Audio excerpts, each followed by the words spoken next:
The officer with the body camera knows this emergency won't require much from him. This way. The job of trying to save a man's life is already well underway. Straight ahead.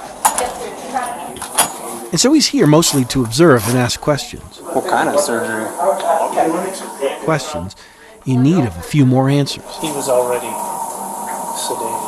Anesthesiologist has all the information. Okay. It is a surgery so common, nearly 4 million will be performed in the U.S. this year alone. A surgery so routine. We weren't thinking there was a whole lot of risk. The man's wife was told no need to stay. They said I needed to go, I could do an errand, or I could do whatever, and they would call me when he was done. Chris Ryder never assumed the surgeon would be the one to make that call. He said, this is Stark Johnson, where are you? And I said, oh, I'm just right across the street.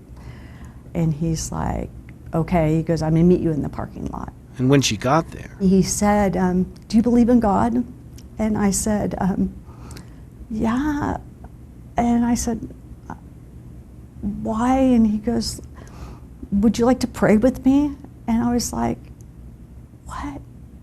that's her on the opposite end of the officer's body camera, still struggling to understand why her husband's heart was no longer beating. We had just talked about what we were going to do for dinner that night, and Bart had said, well, let's see how I feel. Bart Ryder, her husband of 23 years. We met at the Mercury Cafe. He just never met anyone that he didn't like and that didn't like him. It's just, that's who he was. Notes obtained by 9 News Investigate suggest Insight Surgery Center staff noticed abnormal vital signs 11 minutes into the cataract surgery.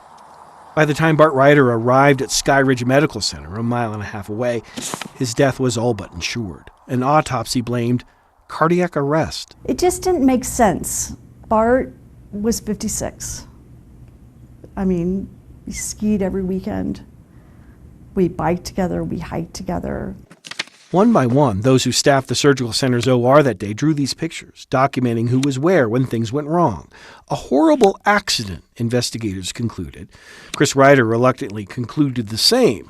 That is, until she got a call from a doctor not present in the room. And he goes, I'm telling you this because I think that's a major distraction. That doctor's tip outlined a story so absurd, thought Chris. I was like, what?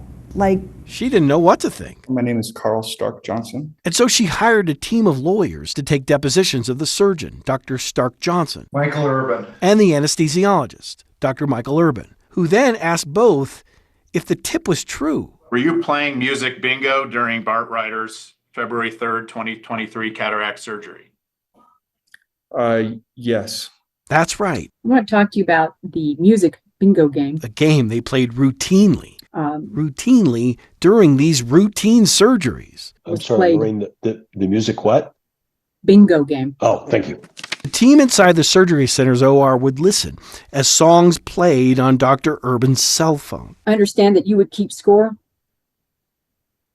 I would usually, but not always, keep score. We continually listen to the radio and we categorize the songs. Mostly 70s and 80s bands and musicians, they said. So as an example, if the 70s group Bee Gees were to sing a song, that would be a letter B. B was for the Bee Gees, Barry Manilow.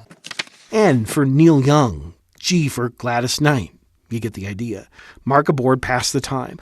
All while doing something Ryder's family found even more inexplicable. We learned from the nurses and from the depositions that it wasn't unusual for them to turn off the audible alarms. So they would turn the alarms down or off? Yes.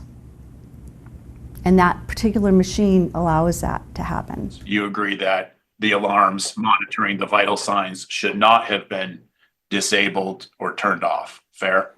Yes, that is fair. With the alarms not audible and Ryder's body covered during the surgery, no one immediately noticed his skin turning blue, a telltale sign of oxygen deprivation. He died because his brain lacked the oxygen it needed to keep him alive. My son is without his dad, his best friend. I'm without Bart, my guy. Yeah, it makes me angry. It makes me sad. I'm sad. I'm mad. I'm just disgusted. I'm just infuriated. In a statement to 9 News Investigates, Dr. Johnson, the surgeon, blamed the anesthesiologist. Dr. Urban silenced the alarms. He did this without notifying Dr. Johnson or anyone else, something he said during the deposition. I know that he wasn't paying attention to the vital signs and doing his job. Dr. Urban, through an attorney, told us he stands by his care and treatment of Mr. Ryder and disagrees with the surgeon's characterizations of the events of that day.